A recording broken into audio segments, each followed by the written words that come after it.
በሰው ላይ ለመፍረድ ለመበየን ፍጹም ትቻለሁ። እኔ አሁን የገባኝ ነገር ቢኖር ምንድን ነው ካላችሁኝ፣ ሁላችንም ብንሆን የትናንትናው ማንነታችን ሌላ ነው። ዛሬ በዚህ ቅጽበት ያለነውም ሌላ ነው። ነገን የሚያጋጥመን ነገርም ሌላ ነው። ስለዚህ በፍጹም በሰው ልጅ አስተሳሰብ፣ በሰው ልጅ የኑሮ ደረጃ፣ በሰው ልጅ በማንኛውም ሰው የምታውቁት ጓደኛ፣ ቤተሰብ ሊሆን ይችላል፣ የትዳር አጋር ሊሆን ይችላል፣ የስራ ባልደረባ ሊሆን ይችላል። አሁን ባለው ማንነት አትፍረዱ። በከፍታም በዝቅታም ቢኖር መፍረድ አይቻልም። ሁልጊዜ ፍርድና ብያኔ ከባለፉ ማንነቶችና ወይም ደግሞ ከሚመጣው ተስፋና ስጋት የመነጩ ናቸውና በፍጹም የሰው ልጅ ማድረግ የሌለበት ነገር ቢኖር መፍረድ ነው። በሰዎች ላይ ብይን መስጠት ነው። ይህ ፍጹም ስህተት እንደሆነ ይገባኝ። አትበይኑ፣ አትፍረዱ። አሁን ወደቀ ብላችሁ አትፍረዱበት። ሰነፍ ነው አትበሉት። ውዳቂ ነው አትበሉት። አሁን ደግሞ የሆነ ነገር ያገኘ ሰው ቢሆንም ሀብት ያጠራቀመ ቢሆን ስልጣን ላይ የተቆናጠጠ ቢሆን ጀግና ነው አትበሉት። ጊዜ ይጥላል የሚባለው ይህ ነው። ስለዚህ በዚህ ቅጽበት ለሁሉም ሰው በእኩል ዓይን ፍቅር መስጠት፣ በእኩል ዓይን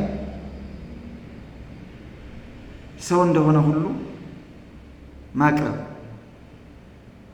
እንደ ሰውነቱ መቀበል፣ በዚህ ጠርዛዊ ቅርጻዊ አስተሳሰብ አካላዊና አእምሯዊ ሁኔታዎች ለሰው ልጆች ሁሉ መበየን አስፈላጊ አይደለም። ብይን አትስጡ። መልከ ጥፉ ነው አትበሉት። ይህ የሚያምር ውበት ያለው ሰው ነው አትበሉት። እንዳለ ሰው በመሆኑ ህልቆ መሳፍርት የሆነ መለኮታዊ ኃይል በውስጡ እንዳለ ሁሉ አምናችሁ በቅርጹ በማንነቱ በሰበሰበው ቁስና በሰበሰበው እውቅና ብቻ ሰዎች ለይታችሁ ማየት ባትችሉ። ለዛ ነው ለሰው ልጆች ሁሉ በውድድር ዓለም ውስጥ ያሉት፣ በፉክክር ዓለም ውስጥ ያለው እኔ ያንን ስልጣን ካልያዝኩት፣ እኔ ያንን ሀብት ካላጠራቀምኩ የኔ የኔ የኔ የሚል አስተሳሰብ የመጣው ከዚህ የመነጨ። ስለዚህ ሰዎች ስንባል በዚህ ዓለም ማንኛውም ቁሳዊ አካል በዚህ ዓለም የመጣ እንጂ እኛ ቁስ ይዘን አልመጣንም። እኛ ቁሳዊ አካል ይዘን አንሄድም። እውቅናችን በዚህ ዓለም ቢኖርም ይዘነው አንሄድም፣ ይዘነውም አልመጣንም።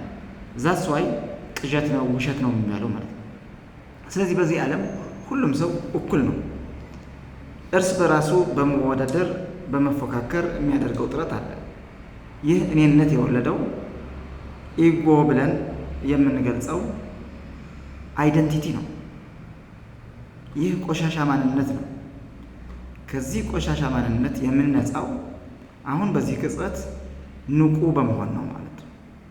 ንቁ መሆን ማለት በዚህ ቅጽበት በዝምታ ቤዝ ላይ ለሰው ልጆች ሁሉ በቅንነት፣ በታማኝነት፣ በደስታ፣ በፍቅር ሶስት ነገር አሟልተን መኖራችን ማወቅ፣ መገንዘብ፣ ኮንሽየስ መሆን ያስፈልጋል።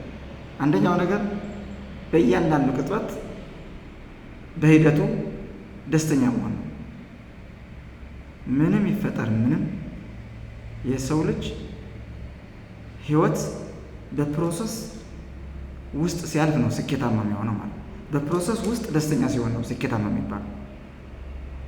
ይህ ደስተኝነት ይባላል። ሁለተኛው ነገር በማንኛውም ቅጽበት ትጉ ሆኖ መቆየት፣ መነሳሳት፣ ኢንስፓየርድ ሞቲቬትድ ሞቲቬትድ መሆን አለብን። ይህ ሁለተኛው ነገር ነው። ሶስተኛው ነገር ከኛ ውጭ የሆነ ኤክስተርናል የሆነ ሊያጋጥመን ይችላል። ሰው ሊሰድበን ይችላል። ሰው ሊገጨን ይችላል። ሰው ሊያማን ይችላል። ሊተቸን ይችላል። አደጋም ሊደርስብን ይችላል። እነዚህ ኤክስተርናል ነገሮች ለመቋቋም የሚያስፈልገን ትልቁ ሚስጥር ምንድን ነው? መቀበል። እንዳለ የሚመጣውን ነገር በጸጋ መቀበል።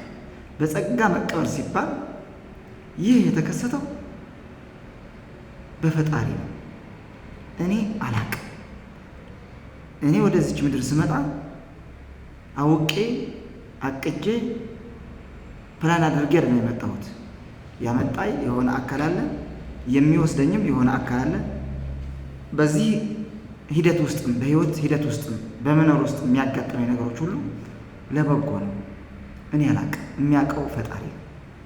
ስለዚህ በፈጣሪ በመተማመን የሚመጣውን ነገር በጸጋ መቀበል፣ ከዚህ ሌላ አማራጭ የለም። እነዚህ ሶስቱ መሰረታዊ ነገሮች ስናሟላ አንድ ሰው ኮንሽየስ ሆነ ይባላል ማለት ነው። በህይወቱ ስኬታማ ሆነ ይባላል ማለት ነው። ስለዚህ ይህንን ነገር ማድረግ ብንችል ምንም በዚህ ዓለም የሚያፎካክረን ማለት ላክነስ ቀረብኝ፣ እኔ ጎደሎ ነኝ፣ ራሳችን የምንወቅስበት፣ ራሳችንን ብሌን የምናደርግበት፣ ሰዎችን የምንተችበት፣ በሰዎች ላይ ፍርድ የምንፈርድበት ሁሉ ይጠፋሉ ማለት ነው። ርግፍ ብለው ይወርዳሉ ማለት ነው። ስለዚህ ይሄ በአንድ ጊዜ የሚመጣ አይደለም፣ በልምምድ የሚመጣ ነገር ነው። ይህ ሁሉ የመንፈሳዊነት ልምምድ ይባላል ማለት ነው። ይህ ነው ትልቁ የሰው ልጅ ዓላማ ማለት ነው። መልካም